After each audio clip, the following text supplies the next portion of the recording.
Dear students, I am V.N.Mishra from S.I.C.Semarawan BARABANKI, and you are most welcome to this session. We were studying the lesson from Hornbill book, and the lesson name was "We Are Not Afraid to Die If We Can All Be Together" by Gordon Cook and Ellen East. And today we are on the third and last part of it. The opening lines of this part are "By morning on January 3 up to afraid to die," as I have written on the board. Dear students, we will follow the same pattern as we had been following up to it, means we will explain the text. Also, I will give explanation of the difficult words with phrases, and also I will take important questions and answers, including multiple choice questions. Dear students, the narrator started his voice from Plymouth with his wife Mary, daughter Suzanne, and son Jonathan in July 1976 to repeat the record of Captain James Cook, who had established his record 200 years ago. Let us recall the past two parts with the help of the world map. So let us look at the map and try to recall the past two parts of this lesson. Dear students, look at the map. Here is Plymouth, and the narrator started his journey from this point and came up to Cape Town. This is Cape Town, South Africa. Here it is Cape Town. Here he took two crewmen named Larry Wiesel and Huff Segler. Then they sailed in Indian Ocean. This is Indian Ocean. They celebrated Christmas, and now the weather became very bad. His boat was hit by a strong wave in this Indian Ocean, and now they were struggling for their survival. Dear students, let us now resume the text we have to read today. Now, dear students, look in your textbook. By morning on January 3, the pumps had the water level sufficiently under control for us to take 2 hours rest in rotation. Means now the water level was reduced because of pumping, and now they could have rest one by one. But we still had a tremendous leak somewhere below the waterline. Still there was a leakage. On checking, I found that nearly all the boat's main rib frames were smashed down to the keel. He found that the frames were smashed. In fact, there was something holding up a whole section of the starboard hull except a few covered partitions. Means except a few covered partitions, he had nothing to fill this leakage. Therefore, it was very difficult for him to stop the coming water inside the boat. We had survived for 15 hours since the wave hit. Now 15 hours had passed since the wave had hit their boat. But wave walker couldn't hold together long enough for us to reach Australia, but it was impossible for him to reach Australia with this damaged boat. I checked our charts and calculated that there were two small islands a few hundred kilometers to the east. In the east direction, there were two islands the writer found. One of them, Isle Amsterdam. One of the isles was Amsterdam. I have shown you in the map just a minute ago. Dear students, listen to me very carefully. It was a French scientific base, means at Amsterdam there was French scientific base. Our only hope was to reach these pinpricks in the vast ocean. Now there was only one thing with the narrator, and it was to reach Amsterdam anyhow. Pinpricks in the vast ocean, these small islands looked no bigger than a small pinhole. But unless the wind ceased abated, we could hoist sail. Our chances would be slim indeed. Means if there was not flowing of wind, their chances were almost nothing to reach the island. The great wave had put our auxiliary engine out of action. His supporting engine was not working. On January 4, after 36 hours of continuous pumping, means he had been pumping continuously for 36 hours, we reached the last few centimeters of water. Means now only a few centimeters of water was left inside the boat of the narrator. Now we had only to keep pace with the water still coming in. Means now he had to reduce the pace of the coming water. If he could manage only this thing, the things would have been easier for him. We could not set any sail on the mainmast. It was impossible for him to set any sail on mainmast. Let me show you the figure of a boat and explain you some of the most important terms related to ship or a boat. Now dear students, the figure of a boat is there on your screen. You can see this longer pole. This is main mast. This is main sail. This longer portion is main mast, and this one arrow is given here. This is main sail. This one is beam. These are cabins, place to sit in. This point is, I have told you so many times. Remember, if you can, this is stern, the back portion of a ship or boat. This is rudder. It is used to steer the ship. This is keel. And this portion arrow is given. This is hull. In this way, dear students, you have seen some of the important words regarding a ship or a boat. These words will occur so many times in the lesson. Therefore, listen and understand them very carefully, and if possible, take them down in your notebooks. Now dear students, come up to the portion weaver. Means I have told you and shown you in the figure what a jib is and a small sail is. A small sail or jib, almost the same thing. Therefore, it was impossible for him to host main jib or main mast. Only a small jib or small sail could be used. Pressure on the rigging would simply pull the damaged section of the hull apart.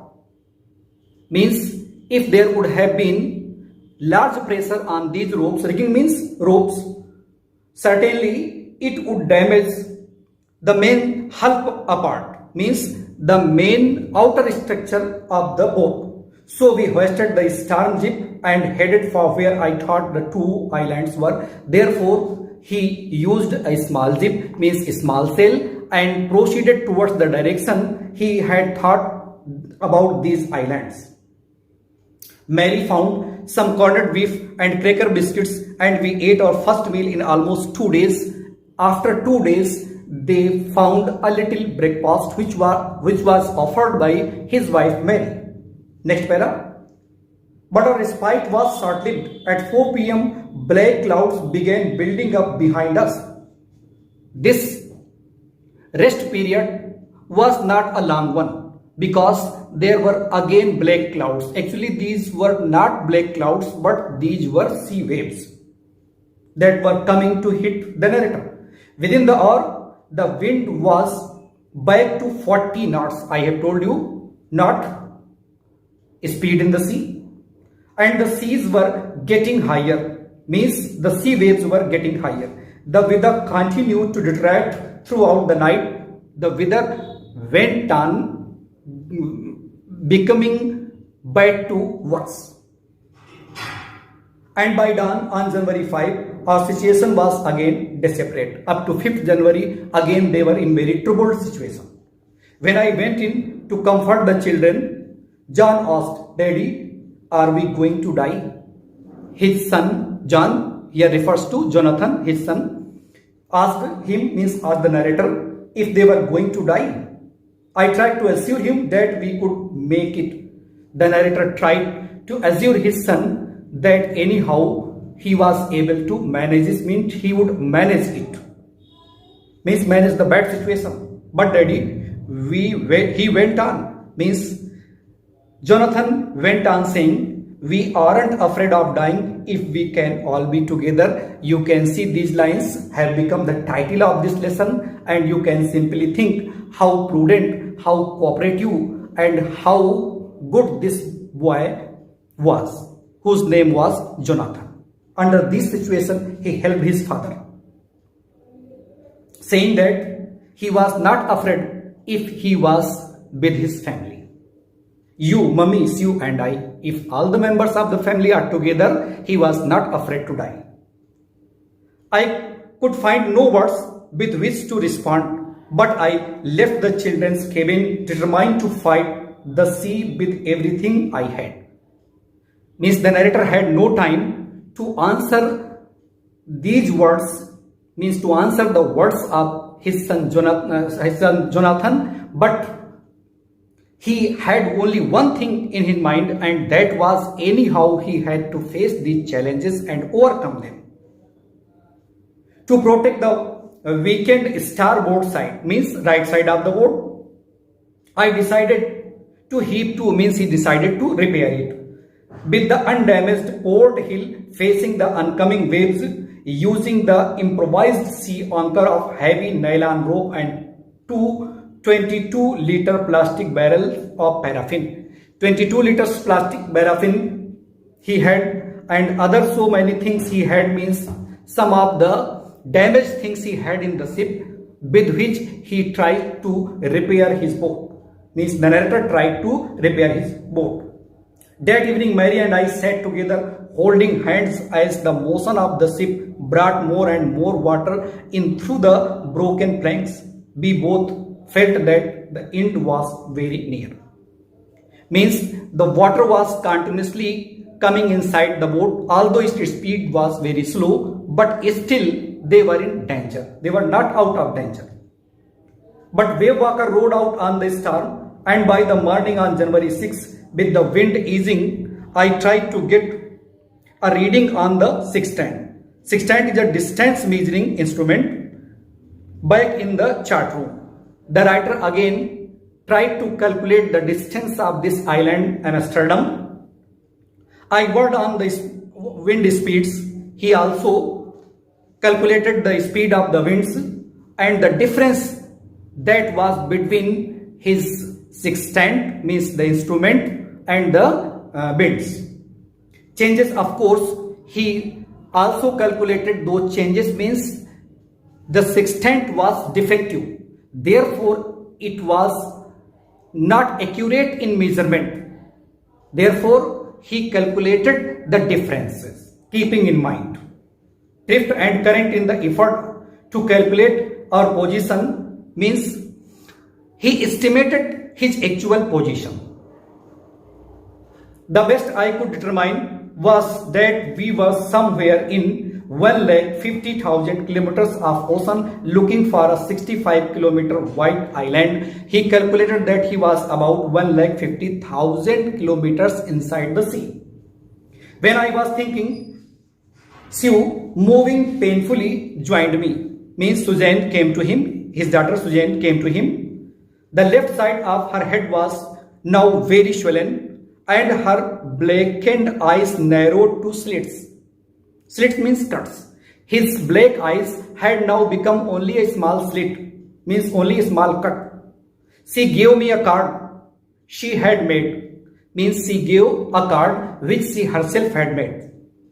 On the front, she had drawn caricatures of Mary and me with the words, "Here are some funny people," means in that cartoon card she had written, "Here are some funny people," means here are some funny people. Did they make you laugh? Means have them make you laugh. I laughed a lot as well. It was written there that she had laughed a lot as well. Inside was a message, and there was a message short note. "Oh, how I love you both." So this card is to say thank you and let's hope for the best. Somehow we had to make it. This was written on the card, and the narrator says that somehow he had to manage it. Now, before proceeding towards the next para, let me explain you some difficult words and meanings. Now, dear friends, look at the board. These are some of the difficult words and phrases which you have read in these paragraphs I have taught you just a minute ago. Isle Amsterdam lies in the southern Indian Ocean. Take them down in your notebooks. Pinpricks in the vast ocean means small islands looked like pinholes in comparison to the huge sea. Rigging means ropes, especially to tie a ship, etc. Deteriorate, doing wrong. Once more, I tell you the spelling: deteriorate, deteriorate, doing wrong. Improvised, handmade. And sextant is a distance measuring instrument. I know that you have taken down in your notebooks. Now, before we proceed further, let me ask you a question. Now, dear friends, the question is, how did the narrator make a temporary anchor? Just a minute ago, I have taught you in the paragraph that the narrator used 222 liters paraffin barrels and some other broken things of his boat, and thus he made an anchor, means temporary anchor. What is an anchor? An anchor is an instrument which is used to slow the speed of a boat or a ship, or to stop a ship or a boat. Now, let us come up to the next para. I checked and rechecked my calculations. We had lost our main compass and I was using a spare which had not been corrected for magnetic variation. Means now he had no accurate compass to find out the distance, to find out the direction. Compass is used to calculate the direction, right direction.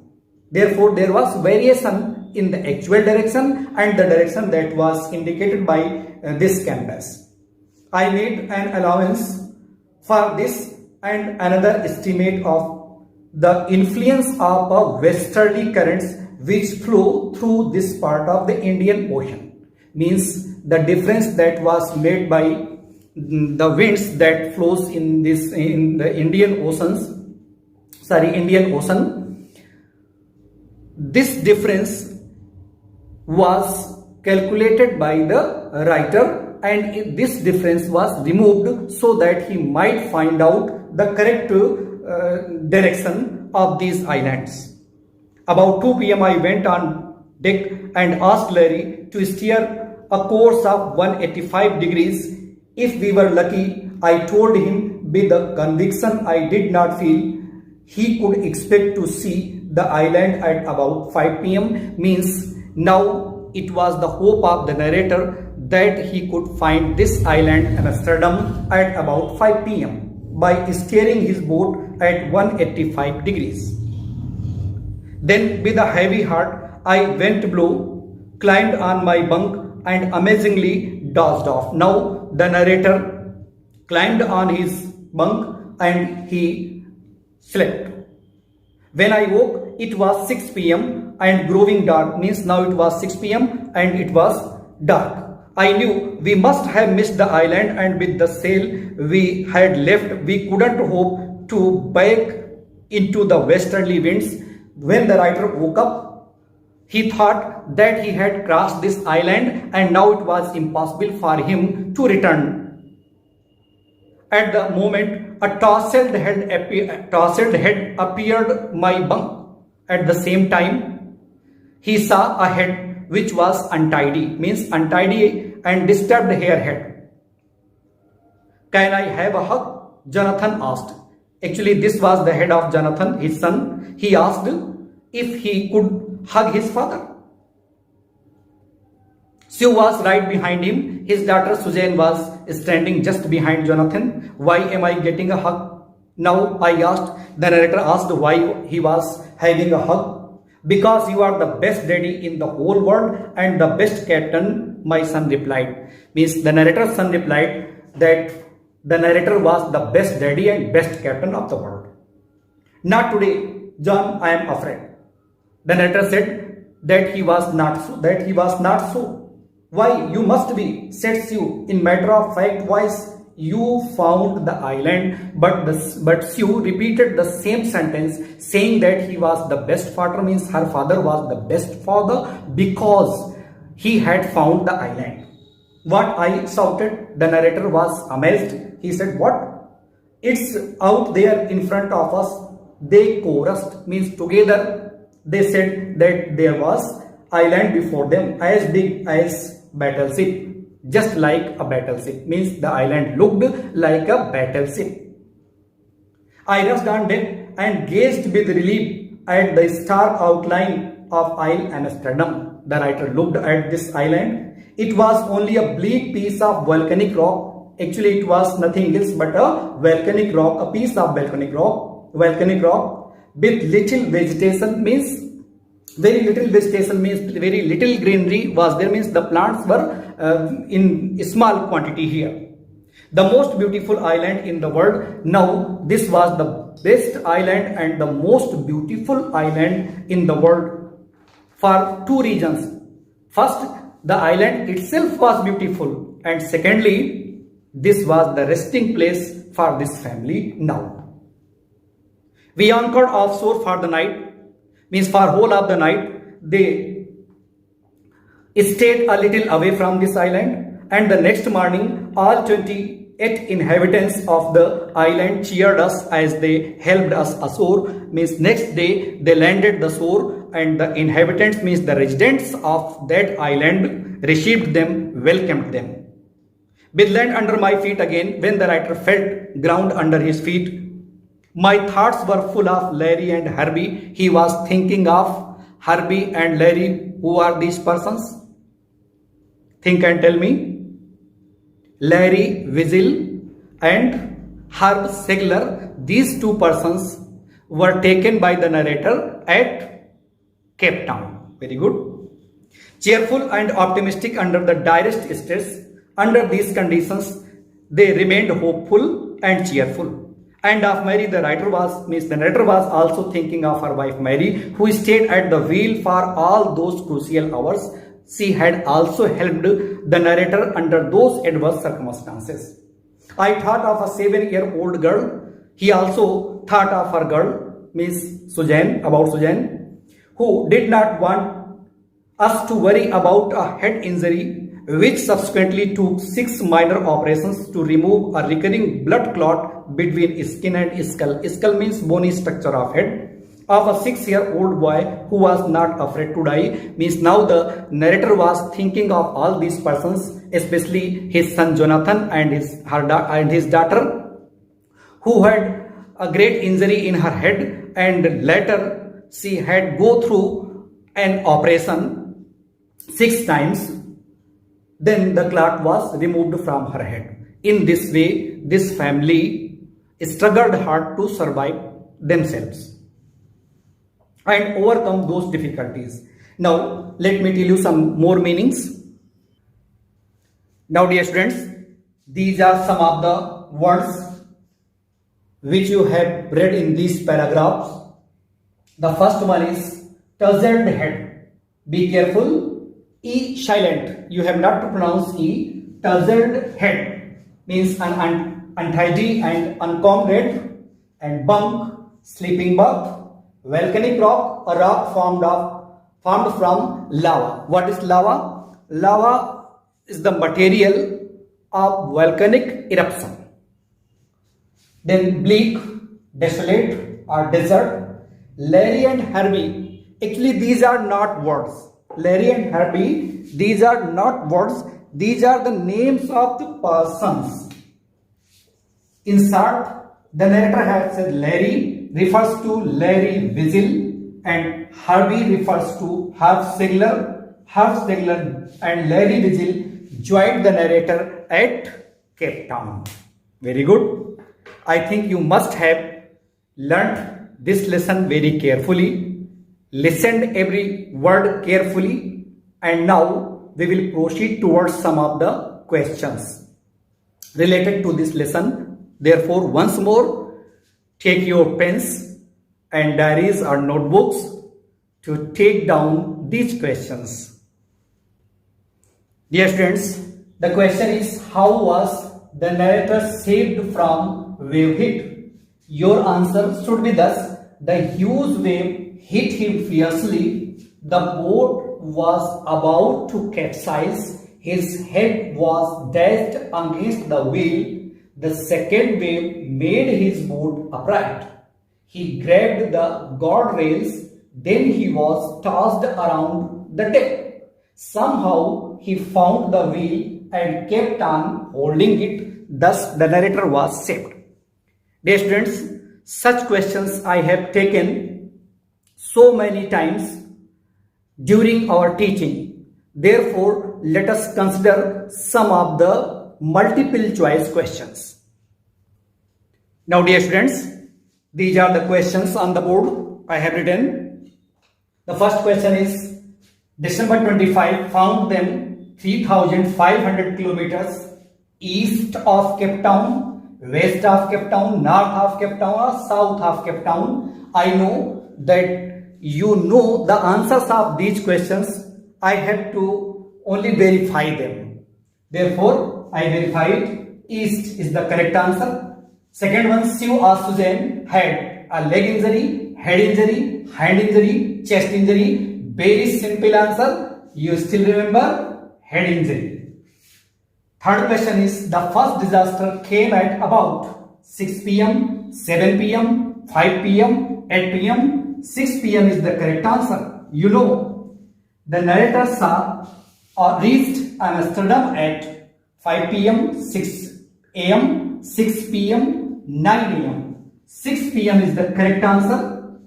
Last two questions have the same answer. 6 p.m. means the disaster came at about 6 p.m. and the narrator reached Amsterdam at 6 p.m. Now, I would like to put one more question for your self-practice. Now, dear students, these are some of the words which are for your self-practice, and you have to use them in your own sentences, but pay attention in other sense apart from SIP terminology. Means you have to use these words in your own sense. Not, stern, boom, hedge, anchor. Dear students, I know that you have listened me very carefully, read the lesson very thoroughly, and now, as you know, our UP government has done sincere efforts for your study. You can watch your study material on Swayamprabha channel, Diksha YouTube channel launched by UP Secondary Education. So many thanks for watching us.